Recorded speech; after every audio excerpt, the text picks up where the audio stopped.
everybody, my name is Kyla. Welcome to my channel where I talk about the stock market and the economy amongst other things. Today I want to expand on the video that I published earlier this week, talk about my Fast Company piece, and talk about how Gen Z is redefining job satisfaction, and talk about financial nihilism as well. So I also am going to include some other things that I did this week. So I interviewed Lynn Alden with Public, I did some stuff with Bloomberg Opinion, of course, love them, did an interview with Yahoo Finance, and then also went on ABC News. I'll be on CNBC and CBS tomorrow as well, and was also on a radio show for SiriusXM earlier this week, and I'll have all those links in the newsletter, kyla.substack.com. If you want to go ahead and hit subscribe, that really helps. Share it with a friend who also likes the economy and or the stock market and or these deep philosophical things that these videos often turn into. But yeah, really like this comic from Calvin and Hobbes. If people sat outside and looked at the stars each night, I'll bet they'd live a lot differently. How so? Well, when you look into infinity, you realize that there are more important things than what people do all day. So the evolution of work across generational divides. So oftentimes other generations will say about generations, this generation doesn't care about anything. It's bemoaned by each generation about the one younger than them, usually meant to express the idea that the youth are drying up without any sort of passion behind them, or if they do have passion, it's the wrong kind of passion, and if they aren't drying up, they're being too loud, too obnoxious, not caring about the right thing. Generational tensions are a constant. Experience, which usually follows age, is one of the great definers of our lives. As we get older, we take on more of the world, and the world puts more on us, duh, of course. But what these experiences are composed of and how we share them matters. Generation Z, born between the late 1990s and the mid-2010s, has had a lot of experience. The world has put a lot on them, on everyone, over the past few decades. Everyone is going through it. Generation Z's parents were coming of age during the Cold War, the Vietnam War, the Civil Rights Movement, Watergate, and the development of the World Wide Web, an era defined by immense social, cultural, and political change. Gen Z's grandparents lived through the Great Depression, World War II, the Holocaust, the Korean War, and so much more. For Gen Z, the oldest were born, like me, during the dot-com bubble, and a few years later, we experienced 9/11, and a few years after that, we experienced the global financial crisis, and Arab Spring, the Syrian civil war, and a few years after that, the global pandemic, and the storming of the US Capitol, all amplified by social media. Gen Z has lived through as many as 3 big economic downturns, despite only being alive for about 25 years or so. These crises occurred during their formative years, which shaped how they interact with the world, work, others, and themselves. They've watched the American dream essentially rot before their eyes as higher education becomes a luxury good, a housing crisis exacerbates the cost of living, all backdropped by political stagnation and rapid, perhaps even too rapid, technological advancement. So we have all of that going on, and the question that many ask is, well, millennials were also raging at the world, felt robbed, etc., and we are still here, so why would Gen Z or Gen Alpha or anybody else actually change the world? A question that seems silly to ask. Why would people ever do things differently? It's because it gets to the point where you have to. It's always dangerous to say that it's different this time, but I do think that there is something different this time, and it's all based in relationships. And I want to highlight that although this video, this essay, focuses on Gen Z, the lessons apply for generations younger and older than them, with corporatism, wherein corporations are ruling our world, is being replaced by some path of independence. There's frustration with the 9-to-5, where it's just not enough, where work is not fulfilling the promise that it did for the boomers and beyond. A starter salary is not what it used to be, and the way that we work and live has had to evolve around that. This generation has to go about things differently. Gen Z seems to be searching for broader freedoms and a world dominated by corporations and advertisement, and also, if you have a feeling, just medicate it. And also there's student loans and a housing crisis, and we have this hyper-individualism that I talked about in the previous video, and also the earth is burning. And so some would say, well, just give up, but all you can do is try and save it. Everything is a bit until it isn't. People will say this generation doesn't want to do anything anymore, which is kind of true, honestly. Maybe that's even valid, but it's not that Generation Z doesn't want to do anything anymore. It's just they don't want to do things in the way that it's always been done. It's clearly not working, right? The search for freedom, the trend towards some aspect of nihilism, the climate crisis, and broader influence of corporate ideology have all influenced how Gen Z works, but there's other things too.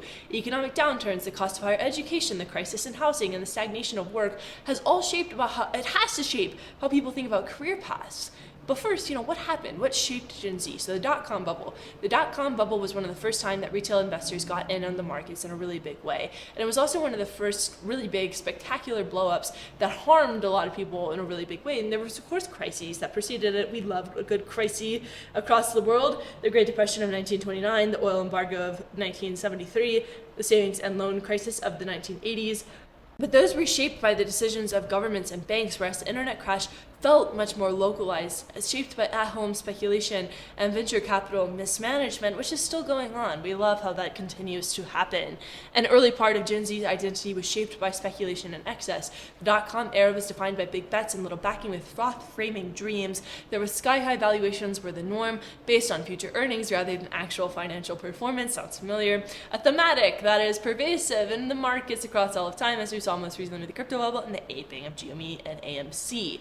Whether it is tulip bubbles or internet companies, the same sort of energy persisted.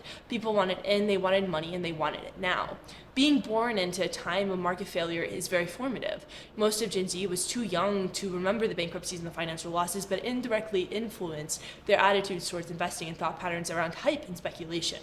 These unprofitable internet companies that raised millions of dollars defined a time of superfluity that would only get amplified in the coming years as a much bigger financial crisis shortly followed.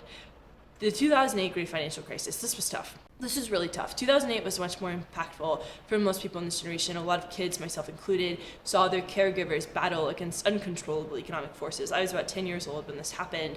There were job losses, foreclosures on the home, a decimation of household wealth. Almost no one was left unscathed except for the bankers that caused it.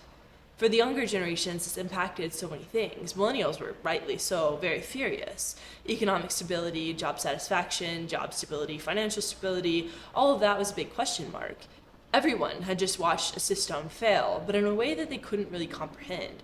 Watching your parents hold their heads in their hands at the dining room table as they try to figure out how to pay the mortgage that month is an image that is seared into the minds of many. Also impacted how younger generations viewed institutions. There's general skepticism around them.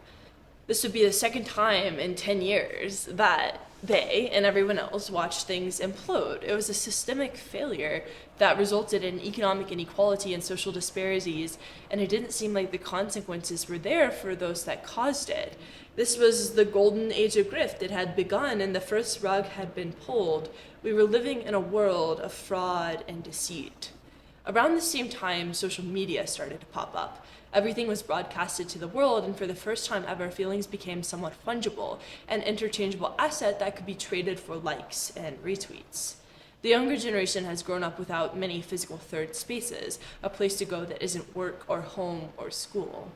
The online world became the solution for that, a way to find and build community in a seemingly desolate landscape of individualism. So people started posting. But that era was also defined by the rising power of corporations. There were several laws passed in the 2010s that ended up turning the United States into 3 corporations and a trench suit.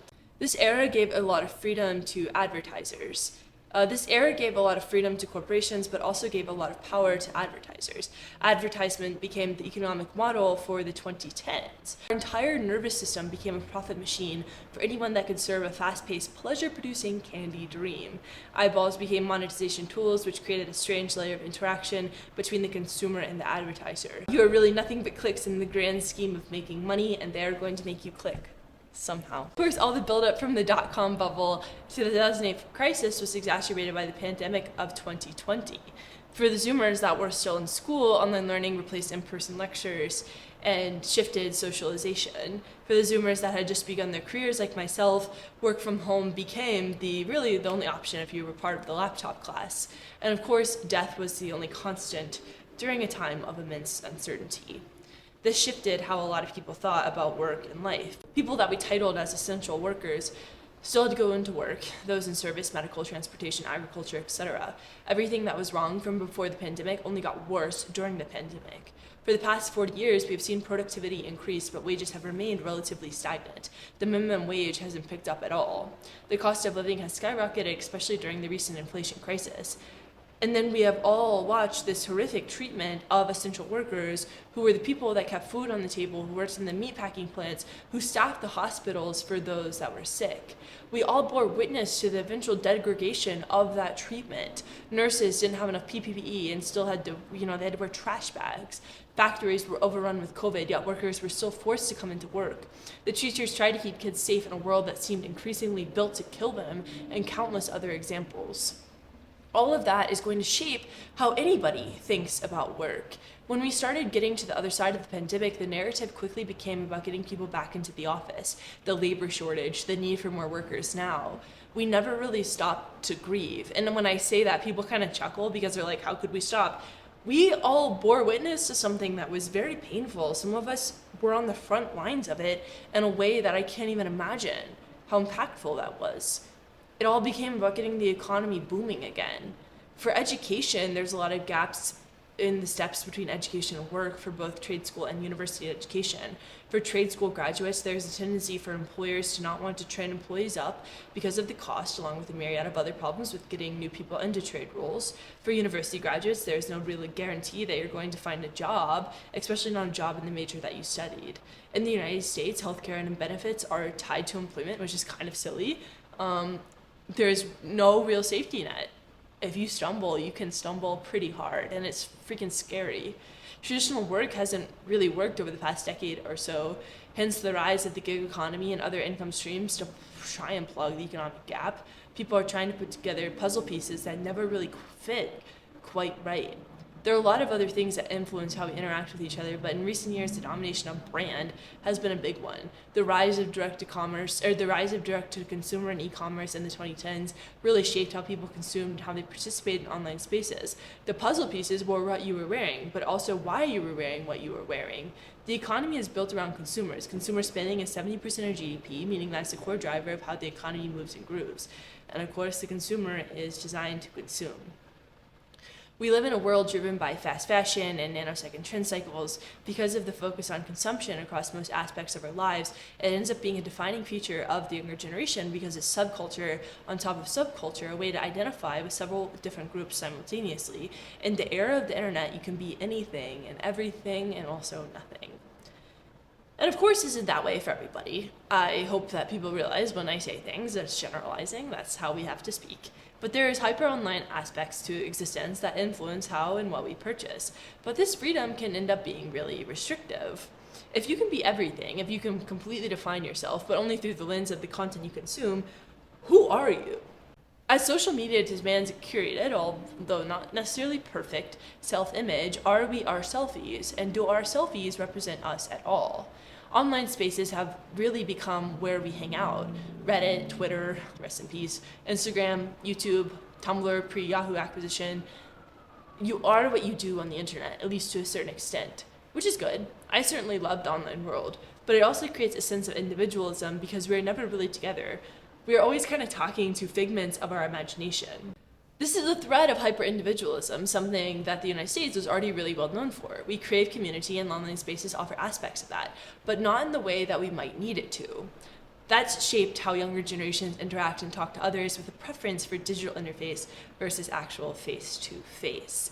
And that shapes how we interact with ourselves. Politics is a game show, reality is entertainment, Baudrillard watches with intensity, the Panopticon of observation, vulnerability is our greatest asset, and our greatest risk. The youth are growing up in a time of political minefields. Their attention spans are destroyed, but that is because, of course, the younger generation is exposed to things that are, horrible and wondrous, all in the span of like 30 seconds to 1 minute.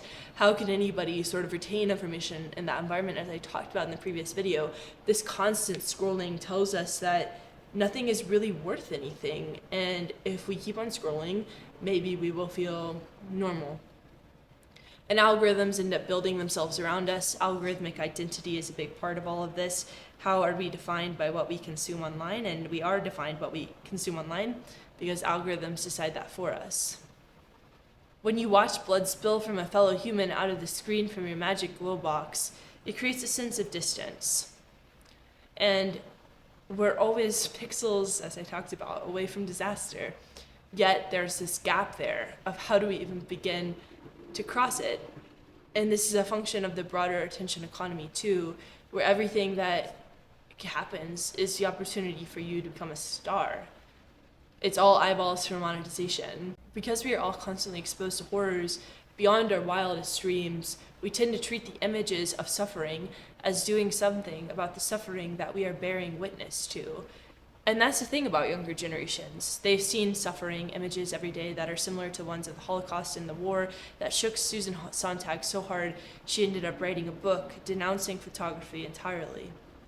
The younger generation has grown up in a time of economic turmoil. There's been a redefinition of the standard of living. We are so interconnected, and we are still so alone. When we think about how the younger generation goes into the workforce, they'll have to go in with purpose, because that's it. They are more open-minded and I think more accepting, and they have steadfast values. And the focus is on passion and fulfillment. And I personally am at the point where it's like that should be something that is available, but it's very difficult to achieve that. How do you find what you're passionate about? How do you find a job that allows you to explore that passion? These are questions I don't have the answer to. But I think they're good things to think about. People ask what this revolution will look like, and I don't know the answer to that exactly. It'd be silly if I did, and if I did say I did know. But I do think, the way that we think about work is evolving. Whether that be work from home, or dumb terms like quiet quitting, side jobs, or people giving themselves space to find what they care about. We need to support people. There's this weird American thing, and you see it in my comments, where people are like, you must suffer. Why? I personally believe in social safety nets, and support for all workers and people is how we reignite passion and therefore the world. Perhaps that's naive, but perhaps it really is different this time. Funnily enough, I really like this Tumblr post as a kind of a reminder as I'm talking about these heavier things. Life is so much better when you stop hyper-analyzing yourself and realize you can't hate yourself into being better, and you just have to accept you're weird and kind of effed up slightly, but it's not that deep. Just live.